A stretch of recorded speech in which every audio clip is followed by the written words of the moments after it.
हमारे खास कार्यक्रम रिपोर्टर्स लाइव की तरफ रुख करते हैं, जहां से देश के कोने कोने से हमारे संवाददाता और रिपोर्टर्स हमारे साथ जुड़ते हैं, जो बताते हैं कि खबरों के लिहाज से आज क्या कुछ महत्वपूर्ण और बड़ा रहेगा। चर्चा की शुरुआत करते हैं हमारे साथ हमारे संवाददाता जुड़े हुए हैं, सूरज झारखंड के रांची से हमारे साथ जुड़े हुए हैं, और उनके अलावा सचिन पांडे वाराणसी से हमारे साथ सीधे लाइव जुड़े हुए हैं, जो ज्यादा जानकारी हमें देंगे।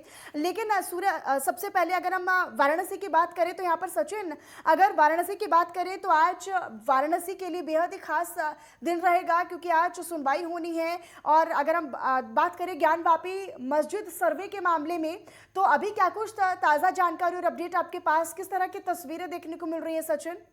बिल्कुल मनीषा, बता दें कि आज ज्ञानवापी का जो मसला चल रहा था सर्वे को लेकर के, आज उसकी एक सुनवाई करेगी कोर्ट, जिसमें कि आपने बात की अगर तस्वीरों की, तो उस दिन जो सर्वे था उसको रोका गया था, क्योंकि मुस्लिम पक्ष की तरफ से बार बार रोका गया था कि नहीं, इसके अंदर वीडियोग्राफी नहीं कर सकते हैं। उसी की दलील आज कोर्ट में सुनवाई होगी दोनों पक्ष की। और हिंदू पक्ष का कहना है कि इसके अंदर विशेषाधिकृत मंदिर के अंदर अवशेष थे, उसको लेकर के भी जो है हिंदू पक्ष के जो वकील है वो पेश करेंगे। और जिसमें कि हम आपको बता दें कि मैप और जो पुराने जो साक्ष्य उसके भी तहत कोर्ट में इसकी दलील दी जाएगी। मुस्लिम पक्ष का कहना था कि जो वहां पे कोर्ट के कमिश्नर आए थे उनको हटाया जाए, उनकी जगह कोई दूसरे को लाया जाए, ऐसा उनका पक्ष था। तो इन दोनों के जो हिंदू और मुस्लिम के जो पक्ष है, इन दोनों के दोनों लोग आज दलील को देंगे और इसकी सुनवाई होगी, क्योंकि ज्ञानवापी का जो मैटर है ये बहुत पुराना मसला है, 1991 से इसमें चला आ रहा है। तो इसको देखते हुए ठीक सचिन, आपका रुख करेंगे, बने रहिएगा आप हमारे साथ। सूरज हमारे साथ लगातार हमारे सहयोगी बने हुए हैं झारखंड के रांची से। अगर झारखंड के सूरज हम बात करते हैं तो झारखंड में आज खबरों के लिहाज से क्या कुछ बड़ा रहेगा, किन खबरों पर नेटवर्क 10 की नजर पूरे दिन आज बनी रहेगी, क्या कुछ वो तमाम बड़ी खबरें हैं? देखिए मनीषा, अगर सबसे बड़ी खबर की बात करें तो आज झारखंड में जिस तरह से ईडी ने झारखंड के आईएएस अधिकारी के घर से लगभग 17 करोड़ 31 लाख रुपए जो कैश बरामद किए हैं, उसी मामले में आज ईडी ने आईएएस ऑफिसर यानी आईएएस अधिकारी पूजा सिंघल को तलब किया। और ईडी कार्यालय में पूजा सिंघल अपने पति अभिषेक झा के साथ पहुंच चुके हैं। ईडी अपनी कार्रवाई में जुट चुकी है। ईडी लगातार ये जानने की कोशिश करी कि आखिरकार इतना सारा कैश पूजा सिंघल के पास आया कहां से। और सबसे बड़ी बात है कि अभिषेक झा जो उनके पति है, वो रांची के पल्स अस्पताल के वो एमडी है, और इस अस्पताल को बनाने में तकरीबन 130 करोड़ रुपए की खर्च हुई है। और इतनी बड़ी राशि आखिरकार अभिषेक झा वो कहां से लेकर आए, इन तमाम चीजों को लेकर लगातार पूछताछ जारी है। और आपने देखा कि 2 दिन पहले से ही अभिषेक झा और पूजा सिंघल के जो सीए है सुमन कुमार सिंह से लगातार पूछताछ की जा रही है। आपने कल देखा कि पूजा सिंघल के जो सीए है उनके परिवार के साथ भी पूछताछ यहाँ पे किया गया, क्योंकि पूजा सिंघल के सीए के घर के आवास घर से ही 17 करोड़ 31 लाख रुपए कैश बरामद किए गए। तो इन तमाम राशियां कहां से आई, इन तमाम चीजों को लेकर ईडी शक्ति से पूछताछ कर रही है। और रांची के जहां पे ईडी का ऑफिस है, उस ऑफिस के बाहर में सीआरपीएफ के जवानों को तैनाती की गई है सुरक्षा के लिहाज से। इसमें महिला बटालियन भी और पुरुष बटालियन भी। तो ये कह सकते हैं कि जो ईडी के दबिश है वो लगातार जारी है। और फिलहाल पूजा सिंघल और पूजा सिंघल के पति अभिषेक झा वो अपनी सफाई वहां पे पेश करी है, क्योंकि ईडी ने सूत्र ये भी बता रही कि कल पूछताछ के दौरान अभिषेक झा से कई बातें सामने आई है। उन एक एक पहलुओं से लगातार पूछताछ करी है। सबसे बड़ी बात यह कि अभिषेक झा और पूजा सिंघल के सामने, एक दूसरे के सामने से ईडी के जो अधिकारी वो लगातार पूछताछ कर रहे हैं। लेकिन यह भी कहा जा रहा है सूत्र के हवाले से कि पूजा सिंघल की जो मुश्किलें है वो लगातार बढ़ सकती है, क्योंकि आय से अधिक संपत्ति का भी मामला बन सकता है। और आयकर अधिकारी ये भी सूत्र बता रहे कि आयकर अधिकारी भी कार्रवाई करने के लिए अपनी जो कार्रवाई है वो शुरू कर दिया। तो यानी कह सकते हैं कि पूजा सिंघल की जो मुश्किलें है वो लगातार बढ़ती जा रही है। मनीषा, इसके अलावा हम दूसरी खबर की बात करें तो आपने देखा कि चुनाव आयोग के तरफ से खनन पट्टा लीज के मामले में मुख्यमंत्री को नोटिस भेजा गया था। और आज उसी नोटिस के तहत मुख्यमंत्री को आज यानी 10 तारीख को जवाब देना था। और मुख्यमंत्री की तरफ से फिलहाल अभी सूत्र ये बता रहे कि मुख्यमंत्री की तरफ से अभी जवाब नहीं दी गई है। मुख्यमंत्री की तरफ से ये कहा गया कि मुझे 30 दिन का मोहलत यानी 1 माह का मुझे मोहलत दी जाए, उसके बाद मैं जवाब दूंगा। मुख्यमंत्री की तरफ से ये कहना कि अभी जो चुनाव आयोग की तरफ से जो मुख्यमंत्री को बंद लिफाफे में जो नोटिस भेजा गया था, मुख्यमंत्री वो पढ़ नहीं पाए हैं। और फिलहाल मुख्यमंत्री ने यह भी हवाला दिया कि उसकी मां का इलाज हैदराबाद में चल रहा था और इसके कारण वो काफी व्यस्त है। फिलहाल मुख्यमंत्री जो कानूनी सलाहकार है उससे वो सलाह ले रहे हैं कि आखिरकार इस रिपोर्ट का जवाब किस आधार से दिया जाए। तो मुख्यमंत्री पूरी तरह से लगे हुए हैं कि चुनाव आयोग की तरफ से जो नोटिस आई है उसका जवाब वो किस तरह से दे सके। तो कुल मिला के ये कहा जा सकता है कि फिलहाल जो राजधानी रांची की जो राजनीति है वो पूरी तरह से गर्म है। जी ठीक सूरज, आप बने रहिएगा, लौटूंगी आपके पास, लगातार जानकारी आपसे लेते रहेंगे। विवेक रंजन हमारे संवाददाता बिहार के पटना से हमारे साथ लाइव जुड़ चुके हैं। अब बिहार की अगर हम विवेक बात करें तो आज बिहार राज्य में खबरों के लिहाज से कितना महत्वपूर्ण ये दिन है और किन बड़ी खबरों पर लगातार नेटवर्क 10 की नजर रहेगी आज पूरे दिन, क्या कुछ वो तमाम बड़ी खबरें हैं? जी बिल्कुल मनीषा, आज बात कर ली जाए तो जिस तरीके से बीपीएससी का पेपर लीक हुआ इस मामले में जो है जांच पूरी तरीके से तेज कर दी गई है। एक अधिकारी का आज गिरफ्तारी हुई। बता दें कि एक बगहा के वीडियो है, उनकी गिरफ्तारी हुई है। वो इस मामले में लिप्त थे। ऐसे में लेकर कल मुख्यमंत्री ने जनता दरबार में सख्त निर्देश दिए थे कि किसी भी कोई भी जो गलती की है उसको छोड़ी नहीं जाएगी। यानी कि एक वीडियो जो है बीपीएससी का एक बड़े प्रतिष्ठित और ये परीक्षा होते हैं, उस परीक्षा में पीटी में इस तरीके से धांधली हो जाता है तो कहीं ना कहीं सरकार के ऊपर भी बड़ी सवाल थी। सरकार लगातार विपक्ष का सवालों को में घिरे हुए थे। अब ऐसे में लेकर सरकार ने पूरी तरीके से तेज कर दी। एक वीडियो का भी गिरफ्तारी हुई। अभी तक जो अपडेट आया कि बगहा के वीडियो है उनकी गिरफ्तारी हो गई है जो बीपीएससी के मामले में वो लिप्त थे और कई अधिकारियों को अभी छानबीन चल रही है, पूछताछ चल रही है। ऐसे में लेकर जो बात कर जाए बीपीएससी का जो दफ्तर है पटना में, बीपीएससी दफ्तर को पूरी तरीके से सुरक्षा बढ़ा दी गई है क्योंकि जो कई छात्र लोग हैं ना, पहले से दिशा निर्देश दिया है कि अपने छात्र संगठनों की ओर से कि बीपीएससी का घेराव किया जाएगा, बीपीएससी के जो दफ्तर है उनके घेराव किया जाएगा। सरकार को घेरने के लिए घेरी जाएगी। किस तरीके से कब तक बिहार में इस तरीके से धांधली होते रहेगा, ऐसा में लेकर पुलिस प्रशासन पूरी तरीके से तैयार है और सारे दफ्तरों को मुस्तैदी से वहां पे अधिकारियों को तैनात कर देंगे। जो तमाम जो अधिकारी हैं उनकी तैनाती कर देगा। और ऐसे में अगर दूसरी खबर की बात कर ली जाए तो एक अजीबोगरीब खबर सामने आई है भागलपुर के सुल्तानगंज से, जहां एक पुल बन रहे थे गंगा के तट पे एक पुल बन रहा था जो कि केंद्रीय मंत्री नितिन गडकरी के उस पुल का जब उद्घाटन करना था उनसे पहले जब वहां के जो आईएएस से उन्होंने जब सवाल किया कि वहां का पुल का क्या स्थिति है, उन्होंने कहा कि सर कुछ दिन पहले जो हवा और तेज आई थी उसकी वजह से वो पुल का आधा हिस्सा ध्वस्त हो गया। तो एक आईएएस अधिकारी के इस तरीके से सवाल का जवाब देना ये कहीं ना कहीं एक बड़ा सा अधिकारियों का लिप्त हो सकते हैं। ऐसे में लेकर जो केंद्रीय मंत्री नितिन गडकरी हैं वो आश्चर्य हो गए कि किस तरीके से ये बाढ़ और हवा के हवाले दे रहे हैं कि बाढ़ और हवाले से इस तरीके से दुर्घटना हो सकती है। बिल्कुल, कहीं ना कहीं विवेक जिस तरह का पुल का जिक्र भी कर रहे हैं, ऐसे में सवालिया निशान अधिकारियों पर भी खड़े होते हैं और तमाम जो विभाग के अधिकारी हैं जिन्होंने निर्माण कराया पुल का, उन पर भी सवालिया निशान खड़े होते हैं। आप बने रहिएगा विवेक, लौटूंगी आपके पास, आगे भी लगातार आपसे संपर्क करेंगे। और चलिए फिलहाल यहाँ पर वक्त एक छोटे से ब्रेक का है, आप बने रहिएगा नेटवर्क 10 के साथ।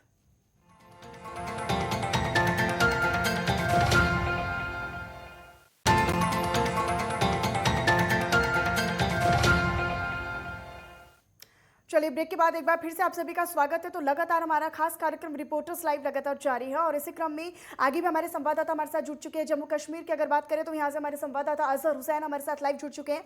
इनके अलावा तमाम हमारे रिपोर्टर्स हमारे साथ जुड़े हुए हैं। लेकिन अगर हम जम्मू कश्मीर की अजहर बात करते हैं तो जम्मू कश्मीर में आज खबरों के लिहाज से क्या कुछ महत्वपूर्ण, क्या कुछ बड़ा रहेगा, किन खबरों पर खासतौर पर नेटवर्क 10 की आज पूरे दिन नजर बनी रहेगी? की बात करें तो सबसे पहले अगर हम कल के इनकाउंटर के हवाले से बात करें, जो सबसे बड़ी खबर कल सामने आई थी जनूबी कश्मीर शिपियान के इलाके से जो इनकाउंटर पेश आया था, लेकिन उसमें जो है कि वो मिलिटेंट जो है भागने में फरार हुए थे, लेकिन उसके बाद में जो वहां पे 2 सिविलियन और 1 सोल्जर जो है वहां पे जख्मी हुआ था। हालांकि उनको जख्मियों की हालत में वहां पे हॉस्पिटल पहुंचाया गया, श्रीनगर के हॉस्पिटल में है और अभी तक वो ज़ेर इलाज है। बताया जाता है कि एक सिविलियन की जो अभी सूरत हाल है वो काफी तशवीश है। ये सबसे बड़ी खबर थी जम्मू कश्मीर से जो आज दिन में बढ़ रहेगी। और दूसरी खबर जो क्लाइमेट के हवाले से, मौसम के हवाले से, कल शाम जो है तेज आंधियां चली यहाँ, जिसकी वजह से नॉर्थ कश्मीर के कुछ इलाकों में जो है काफी नुकसान हो गया। पेड़ गिर गए, बड़े बड़े पेड़ गिर गए, जिसकी वजह से यहाँ पे काफी नुकसानात उठाना पड़ा।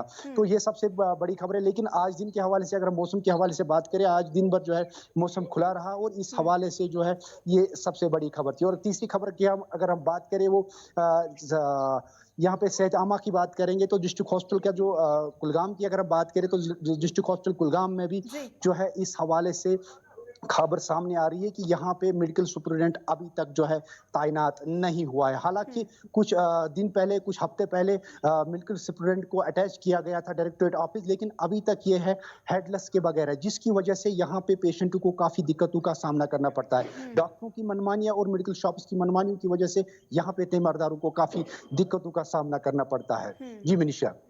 और जैसा कि आपने मौसम की अगर जिक्र किया असर, तो ऐसे में मौसम विभाग के द्वारा क्या अलर्ट जारी किया गया है, क्योंकि आने वाले दिनों में क्या मौसम विभाग की तरफ से आशंका जताई गई है कि जो हालात हैं वो और बिगड़ सकते हैं? जिस तरीके का आप जिक्र कर रहे हैं कि बीती दिनों हमने देखा कि आंधी तूफान चला जिससे काफ़ी नुकसान भी हुआ, क्या मौसम विभाग ने किसी तरह का अलर्ट जारी किया है? प्रशासन की क्या कुछ तैयारियां हैं ताकि लोगों को परेशानियों से बचाया जा सके इस बाबत?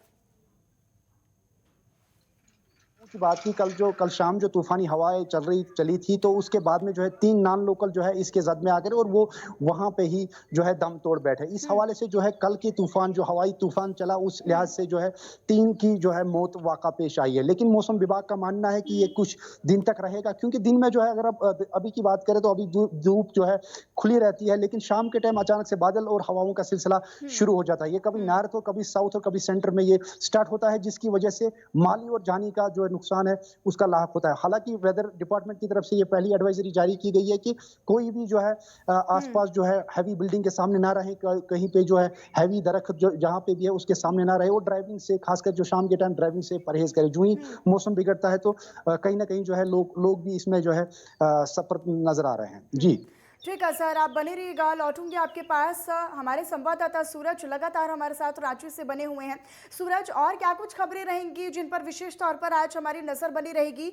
और अगर हम मौसम की बात करते हैं तो किस तरह का मौसम है, और क्या आने वाले दिनों में भीषण गर्मी से लोग परेशान होंगे? क्या उसके लिए क्यों व्यवस्था है, और मौसम विभाग की तरफ से क्या कुछ कहा गया है मौसम को लेकर आने वाले दिनों के लिए? देखिए मनीषा, अगर महत्वपूर्ण खबर की बात करें तो फिलहाल झारखंड में राजनीति चरम पर है और आपने देखा कि लगातार झारखंड सरकार के जो मुखिया हेमंत सोरेन वो निशाने पर है। लेकिन अब क्या है कि झारखंड सरकार में शामिल जो गठबंधन की सरकार में जो कांग्रेस पार्टी के तकरीबन 8 विधायक नाराज चल रहे हैं, और 8 विधायक 14 मई को वो दिल्ली रुख करेंगे, और दिल्ली में जो उनके आला कमान है सोनिया गांधी और राहुल गांधी से मुलाकात करेंगे। जाहिर सी बात है, सभी नाराज विधायकों का कहना है कि हमारी गठबंधन की झारखंड में सरकार चल रही है, लेकिन हमारी ना मंत्री सुनते हैं और ना यहाँ के अधिकारी सुनते हैं, और ना ही पार्टी के जो वरिष्ठ नेता है झारखंड के, वो भी उनकी बातें नहीं सुनते। तो ऐसे में नाराजगी खुलकर अब झारखंड में सामने आ रही है, और पार्टी में शामिल यानी सरकार में शामिल 8 विधायक कहीं ना कहीं नाराज चल रहे हैं। और ये सभी नाराज विधायक अपनी आला कमान से मिलने के लिए 14 मई को वो दिल्ली रुख करेंगे, और दिल्ली में अपनी पार्टी नेताओं की वो शिकायत करेंगे। तो जाहिर सी बात है कि झारखंड में कहीं ना कहीं जो राजनीति की जो हालात है वो उठापटक की स्थिति यहाँ पे देखी जा रही है। तो कहीं ना कहीं जो झारखंड की स्थितियां अभी फिलहाल है राजनीति को लेकर, वो कहीं ना कहीं असमंजस की रूपरेखा यहाँ पे तैयार कर रही है। अब ये देखें, तमाम चीजों को लेकर झारखंड के मुखिया हेमंत सोरेन या फिर कांग्रेस पार्टी के जो वरिष्ठ नेता है झारखंड के, वो किस तरह से नाराज विधायकों को वो मनाते हैं। और चौथी और अहम खबर की बात करें जो मौसम से जुड़ा है मनीषा, अगर मौसम की बात करें तो जिस तरह से आपने देखा कि चक्रवाती तूफान आसानी को लेकर आंध्र प्रदेश हो या फिर उड़ीसा हो या फिर पश्चिम बंगाल हो, ये तीनों अलर्ट मोड पे है। और जहां तक राजधानी रांची की बात करें या फिर झारखंड की बात करें तो पश्चिम बंगाल से सटा हुआ जितने भी झारखंड के जिले हैं, संथाल परगना हो या फिर अन्य जिले हो, उसमें कहीं ना कहीं ये तूफान का असर देखने को मिलेगा। मौसम विभाग ने कहा कि रांची समेत अन्य जिलों में शाम से ही मौसम का जो मिजाज है वो बना रहेगा, क्योंकि उन्होंने ये भी कहा कि आने वाले दिनों में 11 तारीख से लेकर 13 तारीख के बीच में झारखंड के कई जिलों में इसका असर देखने को मिलेगा, और कहीं ना कहीं कई जिलों में छिटपुट बारिश होने की यहाँ पे संभावना जताई गई है। जी मनीषा। ठीक सूरज, आप बने रहिएगा, एक बार फिर से लौटूंगे आपके पास, लगातार हमारे साथ बने रहिएगा। सचिन हमारे संवाददाता वाराणसी से लगातार हमारे साथ बने हुए हैं। सचिन, अगर हम वाराणसी की अगर बात करते हैं तो वाराणसी में बेहद ही आज का दिन हम बार बार जिक्र भी कर रहे हैं कि आज बेहद ही खास है, क्योंकि ज्ञानवापी मस्जिद का जो सर्वे है उस मामले में आज भी सुनवाई जारी रहेगी। हालांकि सुनवाई होने के बाद, चर्चा होने के बाद ये साफ होगा कि आखिरकार किन बिंदुओं पर चर्चा हुई। लेकिन अगर हम आशंकाओं की बात करते हैं, संभावनाओं की बात करते हैं, तो किन बिंदुओं पर चर्चा हो सकती है और किस तरह की दलीलें पेश की जा सकती हैं कोर्ट में दोनों पक्षों की तरफ से? जो यहाँ पे जो हिंदू और मुस्लिम पक्ष के जो दलीलें होंगी, तो मुस्लिम पक्ष ने जो वीडियोग्राफी करने से बराबर रोका, उसके लिए भी चर्चा होगी। कमिश्नर जो आए थे कोर्ट से, मुस्लिम पक्ष का जो है उसको भी हटाने की मांग होगी। और हिंदू पक्ष अगर मैं बात करूं तो वो अपने अवशेषों को दिखाएंगे कि जो मैप था और जो वहां पे जो पुरानी चीजें थी उनको भी पेश करेंगे। तो बराबर ये दलीलें आज चलेंगी। और बनारस के लिए और ज्ञानवापी के लिए आज बहुत अहम का दिन है, क्योंकि ज्ञानवापी का मसला बहुत पुराना है और इसको देखते हुए आज कोर्ट में सुनवाई होगी, जिसमें कि जो जज की जो पीठ होगी वो निर्णय देगी कि क्या किया जाए। तो कहीं ना कहीं ये आज का दिन और आज की जो काशी के जो लोग हैं उनके लिए भी बहुत अहम होगा, क्योंकि ये मसला जैसा कि मैंने आपको हर एक उसमें बताया कि बहुत अहम है वाराणसी के लिए भी। ये एक नई सौगात होगी, क्योंकि ये मसला अगर सॉल्व होगा तो बहुत पुराना मसला इसमें क्लियर होगा। मनीषा, बिल्कुल, बेहद पुराना और गंभीर मसला भी है और ऐसे में इसी पर लगातार हमारी नज़र भी है। लेकिन अगर सचिन बाकी खबरों की अगर बात करें तो उत्तर प्रदेश में आज क्या कुछ बड़ा रहेगा खबरों के लिहाज से? पूरे दिन भर में खबरों के लिहाज से कितनी कुछ महत्वपूर्ण चीज़ें रहेंगी? किन बड़ी खबरों पर नेटवर्क 10 की नज़र आज पूरे दिन बनी रहेगी? जो नजर रहेगी, जैसे कि आज मौसम की अगर मैं बात करूं तो जो गर्मी का जो सिलसिला चला रहा था कई दिनों से, कई महीनों से, आज उसमें कुछ रियायत मिली हुई है। और जिसमें कि हवा का भी एक रुख है, जिसमें कि ठंडा भी है। तो ये देखते हुए, और दूसरी चीज क्या है कि मैं बता दूं कि जो यहाँ की लाइट की जो बिजली कटौती है वो भी चरम सीमा पर चली जा रही है। उससे भी एक बहुत बड़ी कहीं ना कहीं कार्रवाई होनी चाहिए, क्योंकि गर्मी अपनी चरम सीमा पर है तो लाइट की कटौती भी अपनी चरम सीमा पर है वाराणसी में। मनीषा, ठीक, आप बने रहिएगा, लौटूंगी आपके पास। सचिन, हमारे संवाददाता जम्मू कश्मीर से अजहर लगातार हमारे साथ बने हुए हैं। अजहर, अगर हम बाकी तमाम और खबरों की बात करें तो आज क्या कुछ महत्वपूर्ण और बड़ा रहेगा पूरे जम्मू कश्मीर के लिहाज से? क्या कुछ महत्वपूर्ण आज पूरे दिन रहेगा? जी मनीषा, आपने मौसम की बात छेड़ी थी, तो मौसम के हवाले से जिस तरीके से दिन में काफी खुशबू को पिछले 4 महीने से अगर हम बात करें, पिछले 4 महीने से जो यहाँ पे टूरिस्टों का रश है, काफी खासा असर देखने को मिल रहा है। चाहे हम साउथ कश्मीर की बात करें, साउथ कश्मीर के पहलगाम की बात करें, कोकरनाग की बात करें, या सेंट्रल कश्मीर के डल लेक की बात करें, या नॉर्थ कश्मीर के गुलमर्ग सोनमर्ग की बात करें। इस तरीके से जो है पिछले 4 महीनों में से 4 लाख के करीब यहाँ पे टूरिस्ट वाद्य कश्मीर हो गए हैं। इस तरीके से जो है टूरिस्टों का काफी रश यहाँ पे है। अगर हम पहलगाम की बात करें, यहाँ पे भी जो है मुल्क के कोने कोने से लोग यहाँ पे आते हैं और यहाँ के नज़ारों से लुत्फ़अंदेज़ हो जाते हैं। और इस तरीके से इसका मानना यह है कि कश्मीर में इस तरीके से रोजगार के जो मौके हैं वो फराहम हो रहे हैं और यहाँ के नौजवानों को टूरिस्टों के लिहाज से ये एक बड़ी चुनौती है, सामने आ रही है और उनको रोजगार मिल रहा है। ये सबसे बड़ी खबर है मौसम के हवाले से। जी मनीषा। ठीक अजहर, बहुत शुक्रिया आपका इस तमाम जानकारी के लिए। हमारे संवाददाता सूरज लगातार हमारे साथ झारखंड से बने हुए हैं। अगर सूरज, यहाँ पर कोरोना मामलों की अगर बात करें, क्योंकि देश भर में लगातार एक बार फिर से जो कोरोना के मामले हैं वो लगातार बढ़ रहे हैं और ऐसे में झारखंड की अगर हम स्थिति की बात करते हैं तो यहाँ पर किस तरह के हालात है? कोरोना के कितने बीते 24 घंटे में आंकड़े सामने आए हैं? प्रशासन की क्या कुछ तैयारियां हैं इससे निपटने के लिए? देखिए, प्रशासन के साथ साथ झारखंड सरकार भी काफी गंभीर है। आपने देखा कि 2 साल कोरोना का वक्त था, किस तरह से झारखंड सरकार ने अपनी मेहनत और कहीं ना कहीं अपनी सोच की वजह से कोरोना को मात दी है। और खासकर कोरोना के नई वेरिएंट की बात करें तो इसे लेकर झारखंड सरकार काफी सजग है और खासकर झारखंड विभाग के जो स्वास्थ्य महकमा है, यानी स्वास्थ्य विभाग है, पूरी तरह से वो अलर्ट मोड पे है कि झारखंड में अगर केसेस अगर बढ़ती है तो उससे निपटने के लिए तमाम हॉस्पिटलें, तमाम डॉक्टर्स पूरी तरह से रेडी। और साथ ही झारखंड सरकार भी इस आपदा से, इस कोरोना के जो संकट है उससे निपटने के लिए पूरी तरह से तैयार बैठी है। जी ठीक सूरज। सचिन, अगर हम उत्तर प्रदेश में कोरोना के आंकड़ों की बात करते हैं तो एक बार फिर से हम देख रहे हैं कि कई जिलों में तो कोरोना के मामले एक बार फिर से उछाल देखा जा रहा है उन मामलों में। ऐसे में उत्तर प्रदेश में कोरोना के अभी क्या हाल है? किस तरह के आंकड़े सामने आए हैं बीते 24 घंटे में? सरकार की क्या कुछ तैयारियां हैं इनसे निपटने के लिए? बिल्कुल मनीषा, बता दूं कि योगी सरकार ने 2 साल के अंदर पिछले में कोरोना में एक बहुत ही बड़ी जीत हासिल की थी। उसी को देखते हुए अगर हम बात करें प्रदेश की, तो प्रदेश में फिर से अगर कोरोना के मामले बढ़े तो योगी सरकार इस पर पूरा का पूरा सचेत है कि उसको लड़ने के लिए आगे क्या संभावित कार्य कर सकते हैं, उसके लिए पूरी रणनीति भी तैयार कर चुकी है। तो कहीं ना कहीं अगर मैं बनारस की बात करूँ तो पिछले जो 24 घंटे के अंदर मामले की अगर मैं बात करूँ तो 10 से 15-20 मामले यहाँ पाए गए हैं, जिसमें कि उत्तर वाराणसी की जो प्रशासन है उसके ऊपर कार्रवाई करते हैं, क्योंकि पल पल की जो खबर होती है वो दी जाती है। तो उसके लिए जो यहाँ पे कड़ी कार्रवाई होती है वो भी वाराणसी प्रशासन लगातार कर रही है। तो इसके लिए कोरोना की बात करें तो कोरोना के निपटने के लिए योगी सरकार से वाराणसी प्रशासन, मैं कहूँ तो वो भी तैयार है कैसे से निपटा जाए। सैनिटाइजर मास्क के बराबर ऐलान किए जा रहे हैं और लोग यहाँ पे यूज भी कर रहे हैं। ऐसा मैं बताऊं तो कोई गलत नहीं होगा। ठीक सचिन, आपका बहुत शुक्रिया इस तमाम जानकारी के लिए। सूरज, आप भी हमारे साथ जुड़े, तमाम जानकारी आपने साझा की, आपका भी बहुत शुक्रिया। अजहर हुसैन, आपका भी बहुत शुक्रिया इस तमाम जानकारी के लिए। विवेक, आपका भी बहुत धन्यवाद इस तमाम जानकारी और अपडेट के लिए। और चलिए फिलहाल इसी के साथ इस बुलेटिन में इतना ही। आप बने रहिए नेटवर्क 10 के साथ। जय हिंद।